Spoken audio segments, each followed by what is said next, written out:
परम आदरणीय राष्ट्रीय ध्वज तिरंगा, आगंतुक सभापति महोदय, मेरे दोस्तों एवं छात्र छात्राओं, बड़े हर्ष के साथ कहना पड़ता है कि 26 जनवरी के इस पुनीत अवसर पर मुझे भी कुछ कहने का अवसर प्रदान हुआ है। बड़े हर्ष के साथ कहना पड़ता है कि आज हम सब इस तिरंगे झंडे के नीचे एकत्रित हुए हैं। आज पूरा हिंदुस्तान 26 जनवरी यानी गणतंत्र दिवस मना रहे हैं। आज हम सब इस तिरंगे झंडे के नीचे एकत्रित हुए हैं। आज हम लोग आजाद हैं।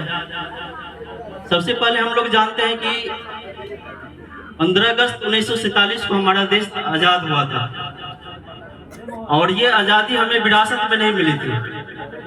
वर्षों तक हमारी भारत माता गुलामी की जंजीरों में जकड़ी हुई थी।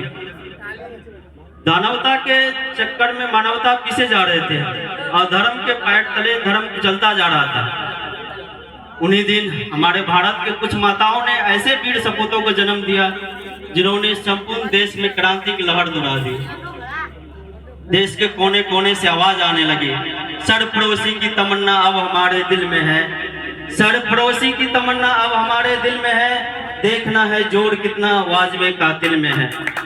हमारी भारत माता ने एक आवाज दिया, हमारी भारत माताओं ने एक आवाज दिया, मेरी जुआ तुझको तुम्हारी माँ ने पुकारा है, मेरी जुआ तुझको तुम्हारी माँ ने पुकारा है, हमें दास्ता से मुक्त कर दो ये काम तुम्हारा है।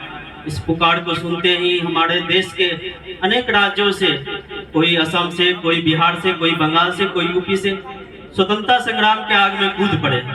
एक साथ कई स्थानों पर बम फेंके गए, सरकारी संपदाओं में आग लगा दी गई, सरकारी संपदाओं को लूट लिया गया। इतना ही नहीं, हमारे देश के अनेक वीर सपूतों ने अपनी बलिदान दे दिए, तब जाकर ये आजादी हमें मिली। इतिहास साक्षी है कि जब कंस का अत्याचार बढ़ा तो कृष्ण का जन्म हुआ, रावण का अत्याचार बढ़ा तो राम का जन्म हुआ। उसी तरह से जब अंग्रेजों का अत्याचार बढ़ा तो भगत सिंह, खुदीराम बोस, चंद्रशेखर आजाद आदि बहुत सारे वीर सपूतों का जन्म हुआ, तब जाकर ये आजादी मिली। हमारा देश 15 अगस्त 1947 को आजाद हो गया, लेकिन आजादी के बाद इस देश को चलाने के लिए संविधान की जरूरत होती है। तब हमारे देश के कुछ गणमान्य नेताओं ने संविधान सभा का गठन किया, जो 26 जनवरी 1950 को इस देश में संविधान लागू हो गया। हम लोग को पता है कि संविधान 2 वर्ष 11 महीना 18 दिन में लागू हुआ। इस 2 वर्ष 11 महीना 18 दिन के अंदर बहुत सारे कार्य हुए।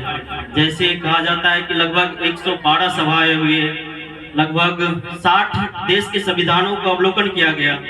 इसमें लगभग 64 लाख रुपया की उस टाइम में खर्च हुआ था, तब जाकर ये हमें संविधान बना। तो इतना ही कहकर हम अपनी वाणी को विराम देते हुए एक शपथ हम लोग ले कि जब तक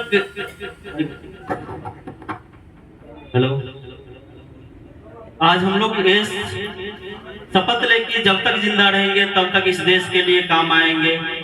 इतना ही कहकर हम अपने वाणी को विराम देते हैं। जय हिंद, जय भारत।